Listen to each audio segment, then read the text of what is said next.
Good afternoon, everybody. Boy, we just had a frog strangling rain outside. Okay, here's my next promise. We done worked on bows, reducing poundage. We done built laminate. At least to show you how I build my lamination. Well, what's next? You got to have a form. If you want to build a bow, you got to have a form. Okay, now here's the history behind this form right here. I wanted a bow. I wanted to build a bow a little less reflex deflex than my G&L longbow. Okay, and then later on I made one with more reflex deflex than my G&L. But anyway, this is the one that's less. And what you do is, this is a poster board, real thick cardboard. It's actually, this is the center, it's two pieces. And remember I told you always work off the center line? Always. So if I line this up, you can see how I got this profile on that. All right, now there's one extra step between this and this. Let me share that with you. You got your plywood, and this is a pretty good grade of birch plywood here. You don't want any cheap junk. Really close to being dimensional. Okay. So we take this. I like to use MDF because it stays put. It's Covenant 100. You can go 60 to 64 inches on this.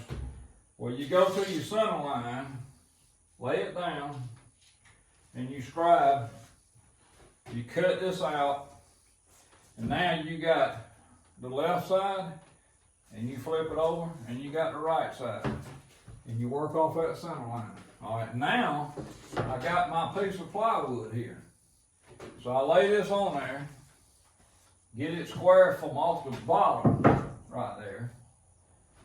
And I scribe the line, flip it over, scribe my line. All right, then I go to my bandsaw and I rough that line out. Now I got two pieces of plywood, or you can do this before and just work with one piece. What I like to do is take my pattern board, and you can see the screw holes. I screw it to that plywood, and I take my router, using this on a collar on the router as my line, and I square up. It's got to be square. This surface that the bow's going to be laying on, and this surface, you need 90 degrees there. So there you go. That's how I birthed this form. The other thing I like to do is I like to leave about 1 3/4 inches. Well, this is done, and I got to do this. So I take it 1 3/4 inches out of that, pretty much the same shape, you know, because when you cut this out, you're gonna have the other side of this that you can actually mimic that, or you can actually freehand it.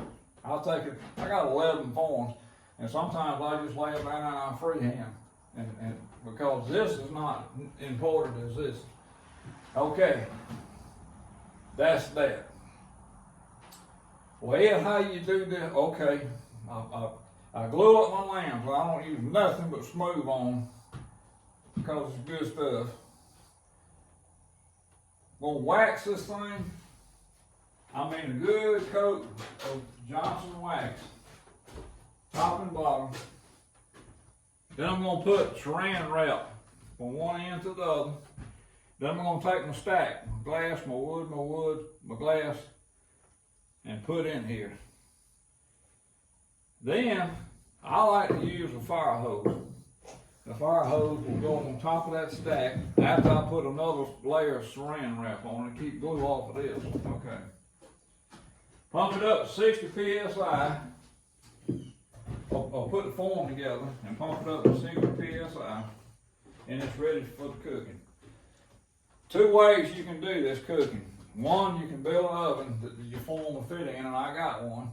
Got 5 200-watt light bulbs in there with an oven thermostat, and it'll carry that oven up to 200 degrees. I actually have to trim it back to about 180 degrees. 3 hours and it's done. You take it out, let it cool, and then you can start shaping the bow. So that's the next step. And I love it. I mean, it's something about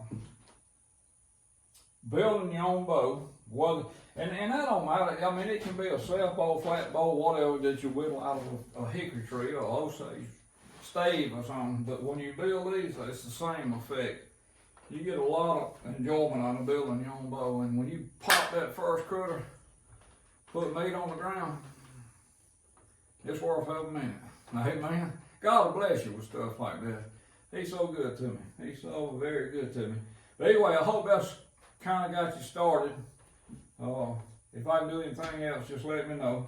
I'll be blessed to do so, because I'm hoping that my blessing is going to bless you. Amen. Love the Lord with all your heart, mind, and soul, and let him love you back. See you around.